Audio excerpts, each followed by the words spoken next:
परेशानी आती है ना, आज सुबह मुझे एक बच्चे का मैसेज आया हुआ था, बेटा है, काफ़ी एफ़र्ट कर रहा है मुख्तलिफ़ जगहों पे, तो एफ़र्ट का फल सोचों के मुताबिक नहीं आ रहा। यानी जितनी एफ़र्ट तो हर इंसान एफ़र्ट के बारे में एक कंक्लूजन पहले से बना लेता है कि ये एफ़र्ट करूँगा तो मैं ये चीज़ बन पाऊँगा। अगर कोई गेम खेलता है तो वो अपने सामने किसी न किसी स्टार को, किसी न किसी लेवल को रखता है कि एक दिन मैं इस लेवल का प्लेयर बन जाऊँगा।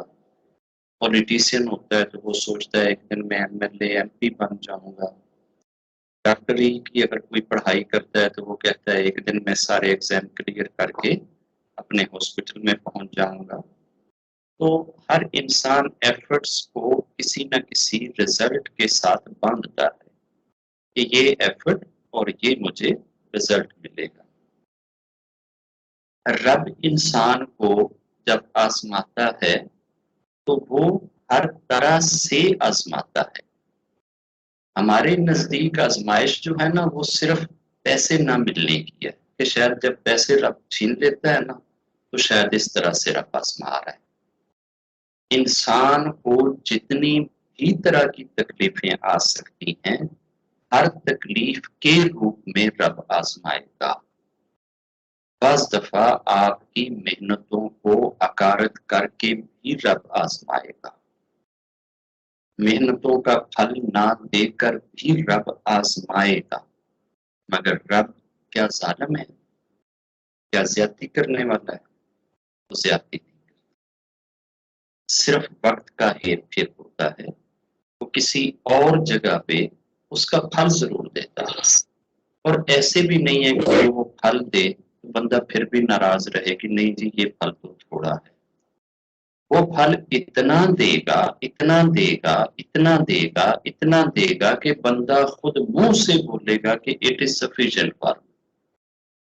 ये फल मेरे लिए काफ़ी है, मुझे बहुत मिल गया।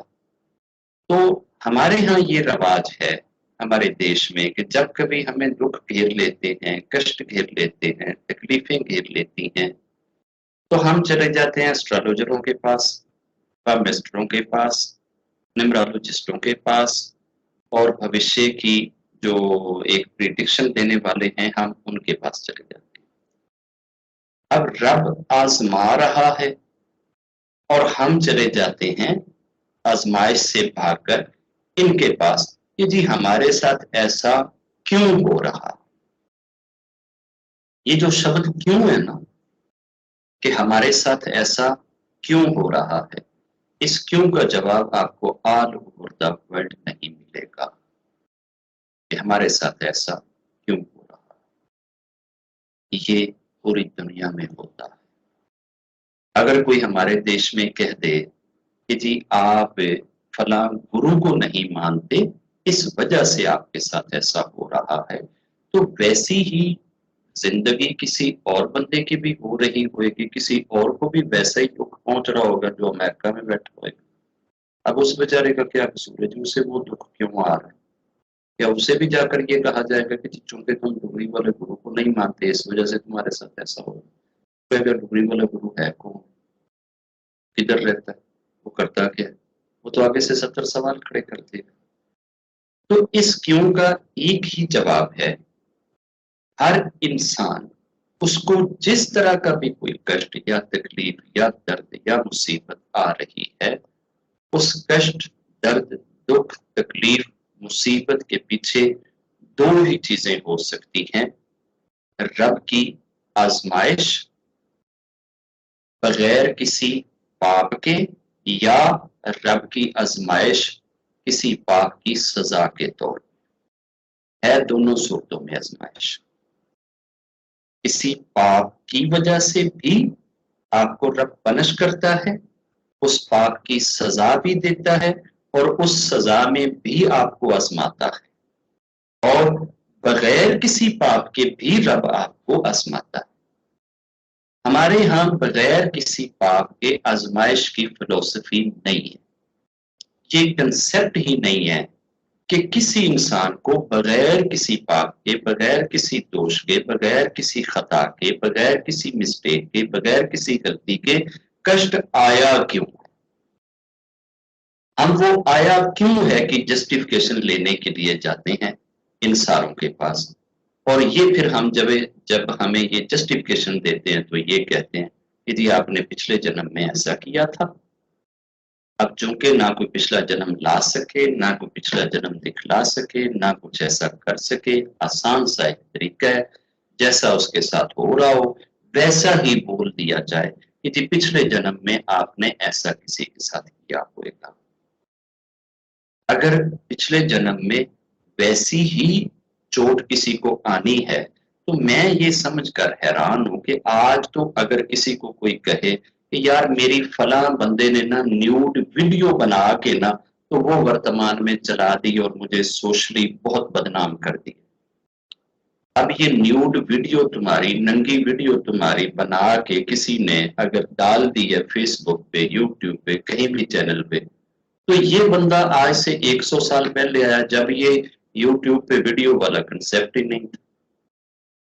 तो उस बेचारे ने तो वो पाप किया ही नहीं, उसने तो 100 साल पहले किसी की यूट्यूब बनाई ही नहीं, किसी की वीडियो बनाई ही नहीं, किसी के साथ ऐसे किया ही नहीं, तो उसके साथ फिर ऐसा क्यों हो रहा है? और अगर उस वक्त भी उसने ऐसा किया तो फिर तो पिछले 100 साल पहले वाले जन्म में भी किसी के पास यूट्यूब होनी चाहिए, फिर तो ये यूट्यूब और ये फेसबुक हमेशा से एग्जिस्ट करनी चाहिए, क्योंकि पाप तो सेम होना चाहिए। तो हर दौर में पाप का स्टाइल बदल जाएगा, पाप की रिक्वायरमेंट बदल जाएगी, पाप का सर्कमस्टांसेस बदल जाएगा, पाप की प्रीरेक्विजिट बदल जाएगी, उसके एग्जिस्ट होने के लिए सिनेरियो बदल जाएगा। तो ऐसा कैसे हो सकता है कि जी पीछे भी ऐसे हुआ था? ये चीज हो ही नहीं सकती से। इससे पता लगता है कि ये रब की आजमाइश है और ये रब की प्लानिंग है, ये रब चाह रहा है और उसके लिए कोई जरूरी नहीं। और ये भी हो सकता है कि वाकई आपने कोई खता की हो, आपने कोई गलती की हो, उस गलती की पादाश में रब आपको किसी और तरह से सजा दे रहा है। ये कहीं नहीं लिखा हुआ कि गलती जैसी आपने की है वैसी सजा मिलेगी, ऐसा नहीं। आपने किसी की चोरी करी है और एक ऐसी लेडी है जो बेचारी झोंपड़ी में बैठी है और उसके पास एक ही प्रॉपर्टी है कि उसने कहीं थोड़ा सा गोल्ड छुपा के रखा हुआ है, आपने उसका वो गोल्ड उठा लिया, उसकी तो कुल कायनात ही यही है, उसकी तो कुल प्रॉपर्टी यही है, कुल सारा असास यही है। अब आप सोशल मीडिया के ऊपर किसी ने आपकी हत्या कर दी है, किसी ने आपके साथ बुरा कर दिया है, किसी ने आपको ब्लेम कर दिया है, तो अब ये वाली सजा हो सकता है आपके उस पाप की हो, पाप किसी और शक्ल में, सजा किसी और शक्ल में। तो कहीं ये नहीं लिखा हुआ कि जी जैसा ये आप पाप करेंगे वैसी ही सजा आपको किसी दूसरी जगह पे मिलेगी।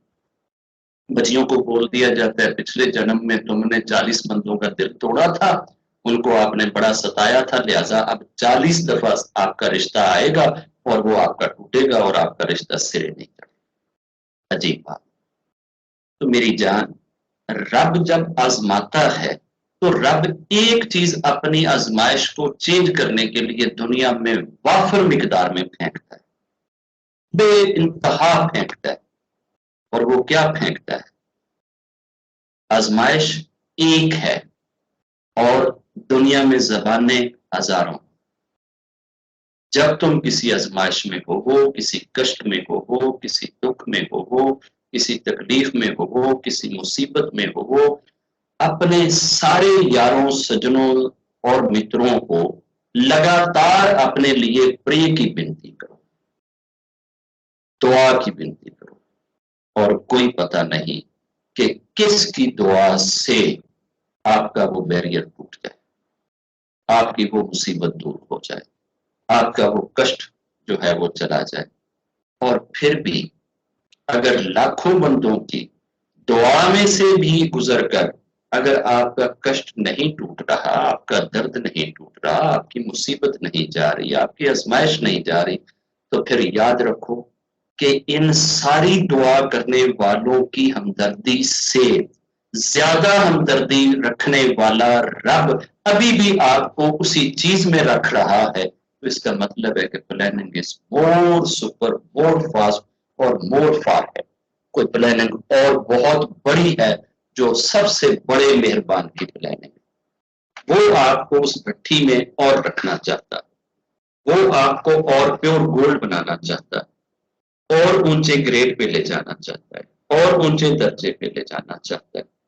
जब तक हमारा ताल्लुक रब की जात से नहीं बनेगा, रब की जात को अंडरस्टैंड नहीं करेंगे, रब की जात का फंक्शन अंडरस्टैंड नहीं करेंगे कि रब काम करता कैसे, रब की फंक्शनैलिटीज हैं क्या, रब की पहचान होएगी कैसे, उस वक्त तक हमें कभी भी कोई फिलोसफी नहीं समझ आ सकती, कभी भी कोई चीजें समझ नहीं आ सकती। तो खुदारा कष्टों में, दुखों में, तकलीफों में जब हम इनके पास जाते हैं ना, तो ये आपके दुखों के ऊपर ना स्टैंप लगाते हैं। जब हम एग्रीमेंट करते हैं, कोई चीज करते हैं ना, तो उसके ऊपर एक स्टैंप लगती है। वो स्टैंप तस्दीक करती है कि वाकई ये एग्रीमेंट पक्का है, वो उसको मेच्योर करती है, वो उसको पक्का करती है। आप अपने दुखों का जाके रोना रोते हैं, और वो पंडित जी अपनी मनहूस जबान से उनके ऊपर स्टैंप लगाते हैं कि जी तेरे नाल ते इंज होवेगा। ये जो दूसरों के कमेंट हैं, जो दूसरों की रिकमेंडेशंस हैं, जो दूसरों की प्रिडिक्शंस हैं, जो दूसरे आपके बारे में ऐसे शब्द यूज करते हैं, इनकी नहुसत आपकी जिंदगी के ऊपर और बिगाड़ लाती है। एक आजमाइश और प्लस इनकी नहुसत। तो आप फिर दो चीजों को झेलते हैं। तो कम अज कम इस दूसरी नहुसत से तो बचा करें, इस दूसरे दुख से तो निकल जाया करें, इस दूसरी मुसीबत में तो ना पड़ा करें। मगर हमारे यहाँ तो ये बड़ा कॉमन है।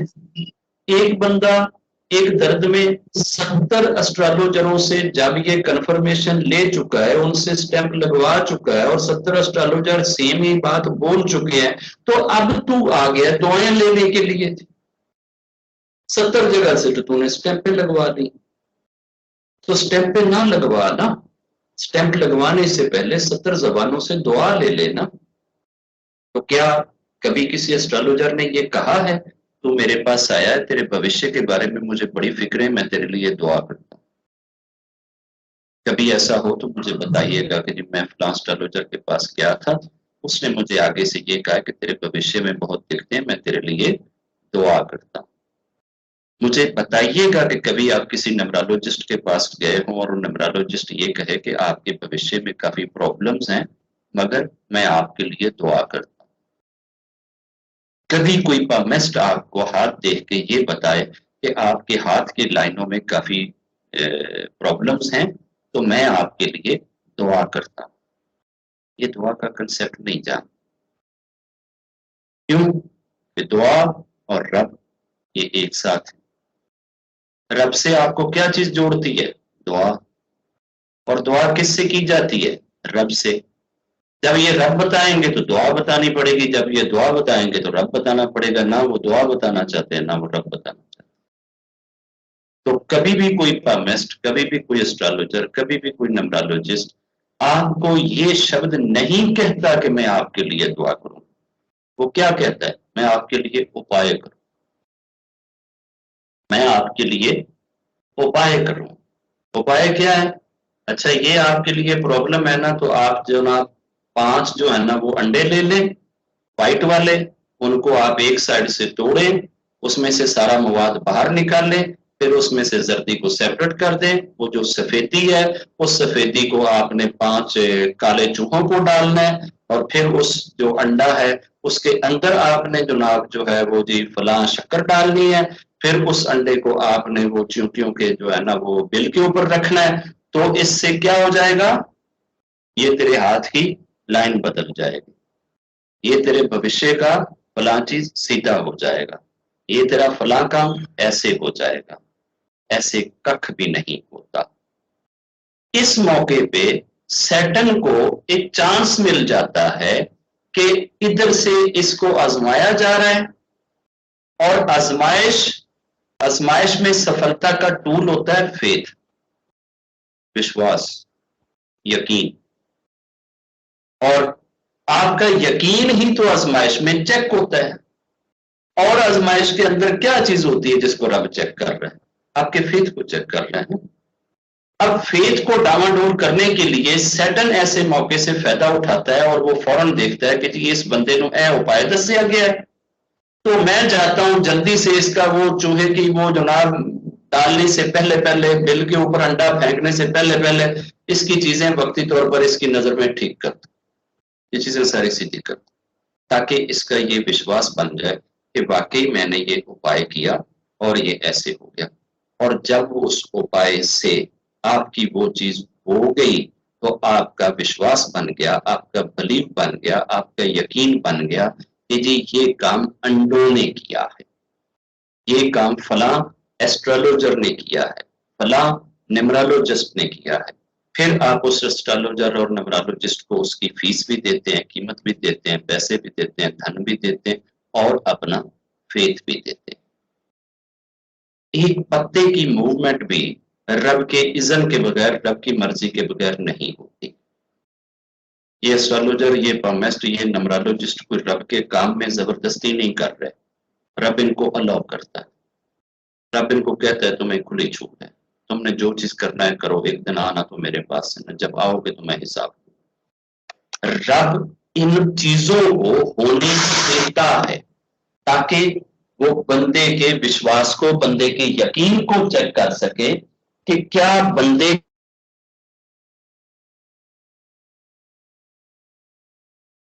विश्वास को आजमाता है, आपके उस यकीन को आजमाता है। और उपाय आपसे फेथ छीनता है, आपका विश्वास छीनता है, आपका यकीन विद ईश्वर छीनता है, आपका यकीन ईश्वर से हटकर किसी दूसरी चीज के ऊपर बनता है। अब लोगों के जहन में आता है कि जी जब हम बीमार होते हैं तो डॉक्टर के पास भी तो जाते हैं ना, जब हम बीमार होते हैं तो जनाब हमें जो भी कोई जरूरत होती है हम उस फील्ड के एक्सपर्ट के पास जाते हैं ना, तो ये लोग भी तो हमारी वो चीजें रिमूव करते हैं ना, तो क्या उसमें भी है? हर चीज के पीछे कारसाज जात रब की है। रब अगर ना चाहे, अगर इज़्न ना दे, अगर उसका हुक्म ना हो तो ना कोई डॉक्टर आपको बचा सकता है, ना कोई इंजीनियर आपकी हेल्प कर सकता है, ना कोई फलसफी आपकी गुत्थियां सुलझा सकता है, ना कोई पामिस्ट आपके काम आ सकता है, कोई चीज आपके काम नहीं आती। अगर ऐसा होता तो फिर दुनिया का कोई इंसान मौत के मुंह में ना जाता। क्यों? कि मौत एक हकीकत है और मौत रब की एक निशानी है, रब के होने की एक दलील है। अगर ये सारे चेंज कर देती चीजें तो फिर कोई ना कोई मौत का भी उपाय जरूर होता। अगर मौत का उपाय नहीं है तो इसका मतलब है कि मौत तक जो है ये रब की आजमाइश है, रब आजमाता है। उस आजमाइश से गुजरते हुए आप जो एफर्ट्स करते हैं, आप जो कोशिशें करते हैं, उन कोशिशों में टॉप ऑफ द लिस्ट जो सबसे बड़ी कोशिश है वो दुआ होती है। आप जितनी भी कोशिश कर लें, उन सारी कोशिशों से ऊंची कोशिश क्या है? उसके लिए दुआ। और दुआएं एक दूसरे को वाफर मिकदार में देते रहा करो। दुआओं से नसीब बदलता है, भाग बदलते हैं, तकदीर बदलती है, मुकद्दर बदलता है। रब दुआओं को सुनता है, दुआओं को कबूल करता है, दुआ करने वालों को कबूल करता है। और जब हम किसी दुख में, कष्ट में अक्सर किसी को कह देते हैं ना कि यार मैं इस तकलीफ में हूं, मेरे लिए दुआ करना, जो ही कोई शख्स आपको दुआ करना का शब्द बोले, एक सेकंड जाया किए बगैर उसके लिए दुआ कर देना, वहीं पे खड़े हुए दुआ कर देना। उसके लिए किसी मंदिर में जाने की, किसी मस्जिद में जाने की, चर्च में जाने की, इस चीज की इंतजार की जरूरत नहीं है कि आप गुरुद्वारे में जाएंगे तो दुआ करेंगे, आप जनाब फलां जगह पे पहुंचेंगे तो दुआ करेंगे। नो, आप सड़क पे खड़े हैं, बस में बैठे हैं, ट्रेन में हैं, जहाज में हैं, घर में हैं, पार्क में हैं, खेत में हैं, कहीं भी हैं, उधर ही उस बंदे के लिए दुआ कर दें। और अगर उस बंदे ने आपसे कहा कि मेरे लिए दुआ करना और आपने दुआ नहीं करी, आप भूल गए, तो क़यामत के दिन रब आपसे ये ज़रूर पूछेगा, मेरे एक फलां बंदे ने तुझे फलां टाइम पे खड़े होकर दुआ के लिए बोला था, क्या तूने उसके लिए दुआ की थी? और अगर हमारे पास इस चीज़ का जवाब ना हुआ, तो फिर उस बंदे का एक ऋण, एक हक हमारे सर पे चढ़ जाएगा। इसलिए ये ऋण कभी अपने सर पे ना रहने देना। जब भी कोई दुआ के लिए कहे, तुरंत आप उसके लिए दुआ करें और दुआ से बेस्ट गिफ्ट, दुआ से बेस्ट ब्लेसिंग, दुआ से बेस्ट कोई भी चीज़ आप किसी के पास नहीं भेज सकते। हम लोगों के लिए बड़ी-बड़ी चीज़ें भेजते हैं ना, नई साड़ी लेके भेज दो, नया बिस्तर लेके भेज दो, नई गाड़ी लेके भेज दो, नई बुक्स लेके भेज दो, टॉयज़ लेके भेज दो, बाइक लेके भेज दो, ये चीज़ लेकर भेज दो। दुआ से ऊँची कोई चीज़ नहीं। अगर आप किसी के लिए दुआ करते हैं, तो ये सबसे प्रीशियस गिफ्ट है। हमारे पास अनलकीली इस गिफ्ट की शेयरिंग का कोई कांसेप्ट नहीं। दुआओं की शेयरिंग का, दुआओं के लिए बोलने का, दुआओं के लिए कहने का हमें प्रचार ही नहीं दिया जाता। हमें सिर्फ उपाय सिखाए जाते हैं। बस उपाय करो, फलाने कोले चले जाओ, फलाने कोले चले जाओ, फलाने नूं जाके कह दिओ, फलाने ने इंज कर दित्ता सी, फलाने ने इंज कर दित्ता सी, फलां दा इंज हो गया सी, तुसीं भी उत्थे टुर जाओ, फलां दा इंज हो गया सी, तुसीं भी इधर चले जाओ। ये सारी की सारी चीज़ें उस वक़्त वर्क करती हैं जब रब चाहता है, और इन चीज़ों के होने में रब के ऊपर फ़ेथ अगर है, तो वो चीज़ रब की तरफ से मानी जाएगी। अगर रब के ऊपर फ़ेथ नहीं है, तो फिर वो चीज़ सैटन की तरफ से मानी जाएगी, और सैटन की तरफ से होने वाली हर चीज़ का आपको हिसाब देना पड़ेगा। आप डॉक्टर के पास भी जाते हैं और आपको शिफ़ा मिलती है, तो आप विश्वास रब पे रखें कि डॉक्टर को एक मीडियम बना के, मेडिसिन को एक ज़रिया बना के मुझे शिफ़ा मेरे रब ने दी है। अगर आपका ये फ़ेथ होएगा, तो शिफ़ा होने पे आपका हिसाब नहीं होएगा। और अगर आपने ये फ़ेथ बना लिया कि मुझे ये शिफ़ा इस मेडिसिन ने दी है, घोड़े के इस इंजेक्शन ने दी है, या मुझे ये शिफ़ा इस सिरप ने दी है। अगर आपने सिरप को, मेडिसिन को, इंजेक्शन को, डॉक्टर को, इस चीज़ को आपने अपनी शिफ़ा का मरकज़ समझ लिया, तो आप रब से टूट गए। आप रब से दूर हुए। आपका फ़ेथ रब पे ना रहा। फ़ेथ रब पे रखते हुए ये चीज़ें करें। दुआ के बाद भी दुआ करने वाला बंदा नहीं वो चेंज कर रहा, रब चेंज कर रहा। दुआ एक मीडियम। किसी ने आपके लिए दुआ भी करी है, तो वो बंदा नहीं है, या वो दुआ नहीं है, उस दुआ के कबूल करने वाला है। उस बंदे के मुख से निकले हुए शब्दों की लाज रखने वाला है, जिसने उस चीज़ को करा। जय